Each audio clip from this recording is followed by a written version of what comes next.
Chega a 217 o número de mortos na maior tempestade da história da Espanha. O governo convocou 10 mil militares para ajudar nos resgates e as autoridades ainda buscam desaparecidos. O Domingo Espetacular percorreu as regiões mais devastadas pelas chuvas e registrou um cenário dramático de destruição. Um dos maiores desastres naturais da história da Espanha. Centenas de mortos e desaparecidos. Imagens de destruição que chocaram o mundo. O Domingo Espetacular percorreu as cidades de Paiporta e Catarroja, duas das mais atingidas pelas enchentes que devastaram o centro-sul do país. Acompanhamos de perto o desespero e a tristeza dos moradores, entre eles brasileiros. Esta é a primeira vez que Gleice volta ao que sobrou do que antes era a casa e a loja dela. Estava a ponto de fechar a loja, que era quase às 8 da noite, que o comércio fecha às 8. Foi quando começou a entrar água, mas no início era pouquinho. E logo já ha sido quando começou muito forte. Ela e o bebê conseguiram se salvar depois de estourar o teto do imóvel com uma vassoura. O resgate foi feito pelos vizinhos de cima. Agora, Gleice está temporariamente na casa de outra brasileira, a Andréia Boninho. Menos mal que a gente pode contar com a colaboração, a ajuda de muita gente, porque sozinha era impossível. Nós estamos em Paiporta, o local mais atingido por causa da enchente, que fica a cerca de 15 minutos do centro de Valência, mas por causa da catástrofe os acessos estão cortados. Então a gente tem que caminhar uma longa distância, muita gente faz esse mesmo caminho, gente levando pás, material de limpeza, água, pessoas que vão ajudar os moradores. Caminhamos ao lado de muitos voluntários. No trajeto até a cidade, muita lama e destruição.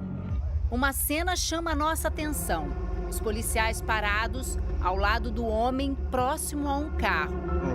Antônio voltava para casa com a esposa e a filhinha do casal, um bebê de 3 meses, quando o carro da família foi coberto pelas águas. Ele saiu para tentar ancorar o veículo quando foi arrastado pela correnteza, enquanto as duas ficaram dentro do carro. Depois, os policiais encontraram, já sem vida, a esposa de Antônio, Lourdes, e a bebê, Angeline. Apesar de ser uma região com muitos prédios, a água entrou na parte térrea desses edifícios e a gente ainda vê muita lama na entrada, na parte da entrada dos prédios, também nas lojas que ficam aqui na parte de baixo. Para a gente ter uma noção, a água chegou mais ou menos aqui, olha, nessa altura.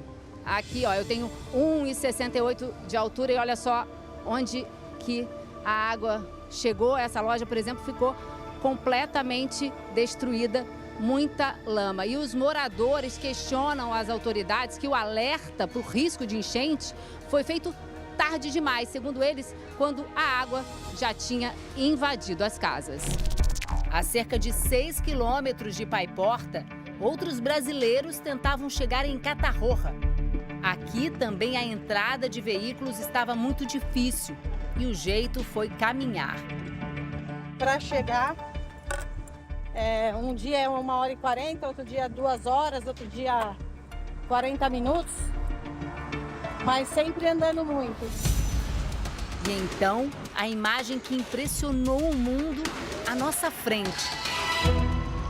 Centenas de carros arrastados pela força das águas, muitos empilhados em meio à lama. Voluntários ajudam na limpeza das casas e das vias. Eles se misturam às equipes de resgate que continuam a busca pelos desaparecidos. Olha, aqui virou um depósito de carros, gente. Depósito. É muito triste. Olha isso.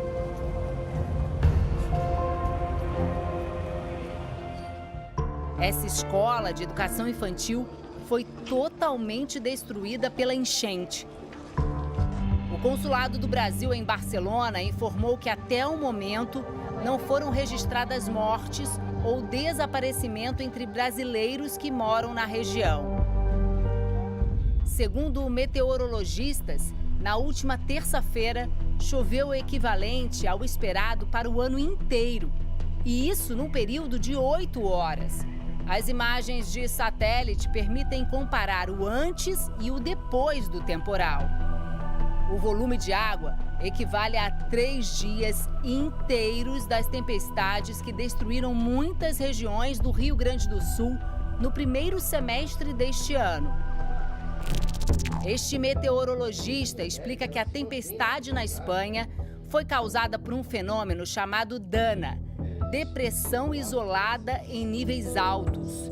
A temperatura da superfície do mar ali no Mediterrâneo, nos arredores ali da costa da Espanha, pode ter fornecido muito vapor para que a nuvem que se formou fosse muito eficiente e muito capaz de produzir chuva. Já seguros, depois do susto, Gleice e o filho agora se preparam para mais um desafio, a reconstrução da vida. São meses e meses de trabalho duro para poder colocar mais ou menos em ordem. De momento, vou ter que ficar, não sei, até Na minha casa. Até quando puder. Na nossa casa.